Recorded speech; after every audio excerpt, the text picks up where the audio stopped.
Do you own a commercial property in Indiana? If so, you absolutely need to know about the different types of commercial leases available in this state. These documents will determine your financial relationship with your tenant and set the stage for a successful lease, but only if you create a contract that covers everything it needs to. And that's why in this video, we're going to cover all the different types of commercial leases in Indiana while also getting into the sections your leases should include. And that especially includes required disclosures you have to be aware of. So, without further delay, let's get into it. Welcome back, Loopers. It's Mohammed Abugosh with DoorLoop.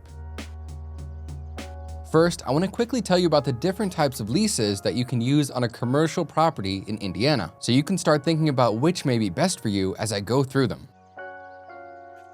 The first option you have is a triple net lease. With this type of lease, your tenant is responsible for rent payments, insurance, property taxes, and even maintenance fees.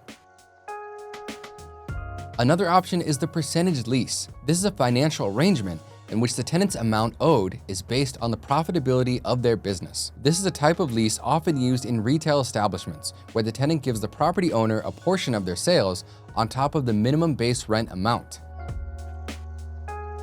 Next up, we have the gross lease. In this type of lease, the tenant is only responsible for rent. They don't pay anything towards maintenance, taxes, or insurance. Landlords that use gross leases in Indiana typically charge above the market rates to offset the cost savings for the tenant.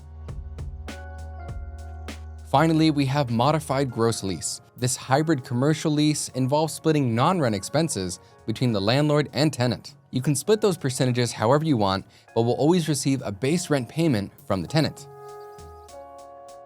Okay, so those are the different types of leases you can use on commercial properties in Indiana. But now we're going to take a look at the specific pieces of information you want to include in the contract, regardless of the lease type that you use. Here are 5 critical components you don't want to miss. First up is party and property information. This is typically at the beginning of a commercial lease. It covers basic information about you as the property owner, the new tenant, and the property as a whole. This section is just about clarifying who the agreement is between and what property it applies to. Next, make sure to talk about utilities in your commercial lease agreement. Whether you want the tenant to pay for all utilities or you plan on covering some yourself, you need to detail the specific responsibilities that each party has. And this information should be included somewhere in the contract to avoid the potential for future disagreements and potential legal challenges. Another big item is the lease term information. This section should describe the rental payment amount, the date it's due, and what happens if the tenant doesn't pay. It's pretty straightforward and maybe a bit obvious, but don't forget to include it.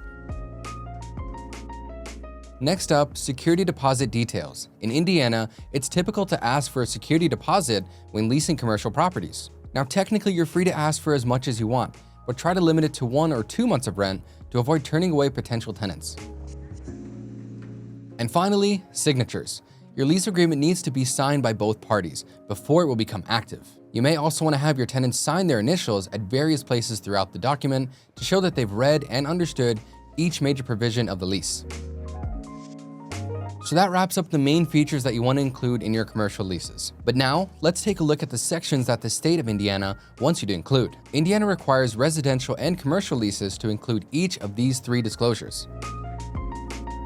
First, we have lead paint disclosures. As a landlord, you have to disclose if lead-based paint was used on one of your properties. This is typically only an issue for properties built before 1978, but the disclosure absolutely needs to be there if there's any lead paint whatsoever on your commercial property.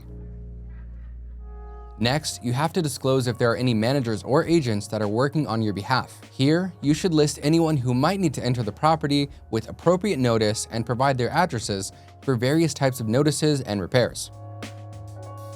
Finally, Indiana state law also requires access disclosures. And this just means that you need to tell the tenant how you will notify them if you need to enter the property for any reason. The state requires oral or written notice, but you should make your processes for notice clear in the lease to avoid confusion. So those are the major required disclosures that you need to be aware of as an Indiana landlord. But there are also a few non-mandatory disclosures you may still wish to include in your lease. For example, your lease should probably prevent the storage and sale of hazardous items. You might also want to place limits on tenants' ability to sublease the property. And it can also be a good idea to make notes of the kind of property improvements a tenant can make during their lease, such as painting, adding signage to the property, and more.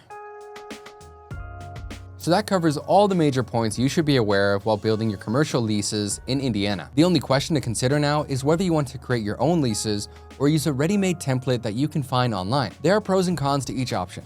Building your own lease gives you more flexibility, but takes longer, whereas templates are easier to use, but tend to be more generic. One of the easiest options may be to go to DoorLoop's website to download a PDF or Word commercial lease template that you can edit to meet your personal requirements. Our property management software has a ton of templates just like this and also includes helpful features for filling them out and sharing them with tenants, including e-signatures and online payments. You can visit DoorLoop.com to sign up for a free demo if you're interested. And with that said, we hope you found this video helpful. Don't forget to like and subscribe to see more videos just like this, and check out this video here for more property management related tips. Until next time.